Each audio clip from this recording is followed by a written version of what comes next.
Hey, what's up, guys? Rounding out some more interesting comics. Obviously, these are one I think is relatively new. Some of these have been reprints that have been out for a while. You're gonna see that most of the stuff we're seeing has been reprinted, and not just recently, let's say, but like decades ago. Uh, I mean, you have all, I don't have to go over what's going on with comics, right? You got bigger guys for that, comic skate dudes, yeah, Young Ripper, even your boy Zach and Yellow Flash. That's not my domain. Okay, I already told you what happened. No one listened to me back in 2018, so now you get what you get. All right, but if there's one thing I can also say about if you look at these comics, okay, they're predictable. They're you know who the hero is gonna be. You know who the villain's gonna be. You know who the weakling is gonna be. You have all this bragging, all these people trying to get Netflix deals out of that.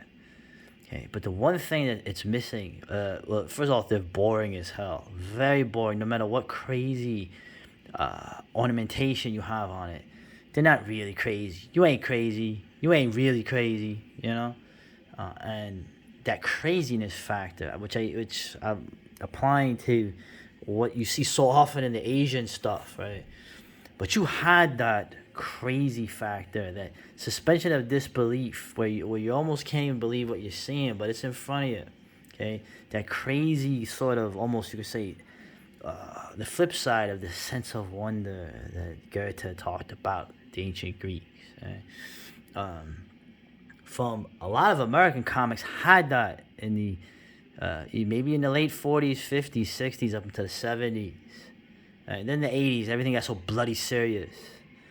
But you can see it in these older comics, these reprints, and you got the name of Steve Ditko, and of course Sam Glansford, probably one of the top artists that ever lived, in my opinion. We'll go through it We'll go through them just briefly. So, obviously these are recommended. Ditko's Monsters. Apparently, Charlton Comics at some point in the early '60s had gotten the licensed rights to the only two British Kaiju film characters, or should I say, color film characters, Gorgo, which I loved that movie as a kid, man, and Kanga not so much. And it's funny here you have the intro explaining how Ditko and the writer for Gorgo added a lot of humor in it. You sort of see that. And just a side thing, man, life-sized Gorgo prop in the film. That is a great movie. Watch that again. They use mad shots to make the same suit look like the mother, who's much bigger, and the little one, the Gorgo, is the little one. Right? And there he is, Steve Ditko. Right? Number one, 1960. Just a crazy, Ditko has that surrealist type art going on. Obviously, we know what he did later. The Question, Mr. A, of course, Spider-Man. He always had this crazy thing to his art. You see that. It's sort of a retelling of the film with some things added to it, but pretty quick end. You don't have a lot of city destroy. You just, look at that, right? Hose man. But as we go forward here, we see Gorgo 13. These things are continuing stories, so they make characters out of these. And this one was kind of very campy. Right? They had mentioned that they made it very campy, where the Gorgo, people see them from this other storyline where the movie actors made a film where Gorgo showed up, and it's like. They get a claim, and now someone from the Bronx Zoo wants to capture him. Right? You can see Ditko's art getting more stylish in '63. But really, the story is about this dude. He's a veterinarian who's afraid of animals. And when he foolishly tells this woman his secret, she looks down on him. Oh, you're a coward. Meanwhile, we got our boys trying to. We want go to Moscow Zoo, right? Because they want to one up the American. Anyway, of course, the guy proves the story's really about him. I am not Dr. Barlow. I am a Soviet agent. My good professor, the crew of your ship were also Russians and in my employ. Right? I had to do a Russian accent. Come on, man. But obviously, yeah, Mac, bah, you dirty skunk. There you go, bah. And then of course she's all over him now. So tell her to get lost. But and then it's funny too to see where Gorgo escapes the bra. It's like, oh yeah, there's a Gorgo story. It's not a fighting the Rusky story. And the mother shows up in Manhattan, and the kid's in the Bronx, and he just shows up real quick. Like I don't know what train line he took. I remember taking back in the '80s. I remember taking a train from Gun Hill Road all the way down to where I lived, getting into the Coney Island area. And man, it took like an hour and 50 minutes. I'll never forget that ride. But hose man. Anyway.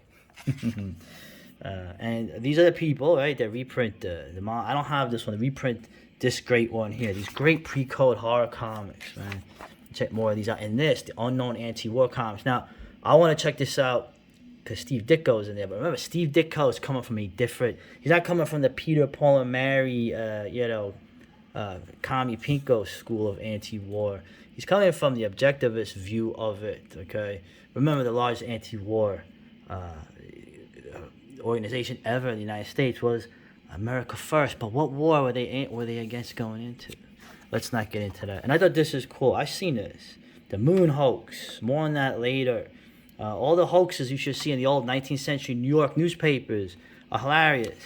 They have one about zoo animals escaping in the 1870s and killing people. And it was a hoax. It was great.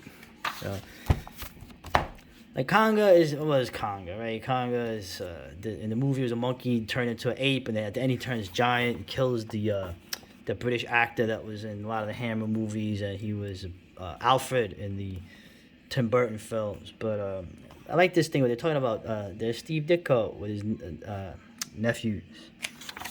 But you talk about crazy, this whole damn dude. Conga, of course he fights the Nazis. 999, that's it for you. But you also have other things. Oops. Oh well. Oh no. Conga is cool though. Conga, what I like about this too is like King Kong. Conga is very dumb, very stupid, very dumb. And he gets nuked. Right? It's like he doesn't understand. Yeah, he's a freaking monkey. But Conga doesn't go out like that. And then eventually it gets even crazier. As he shrinks, he becomes king of the apes. These people find him in the zoo. Whatever, just crazy stuff. Not as much fun as Gorgo, but I'm a big King Kong dude, and I hope that Conga comes back. Remember, I'm on Team Kong, but not Team Conga.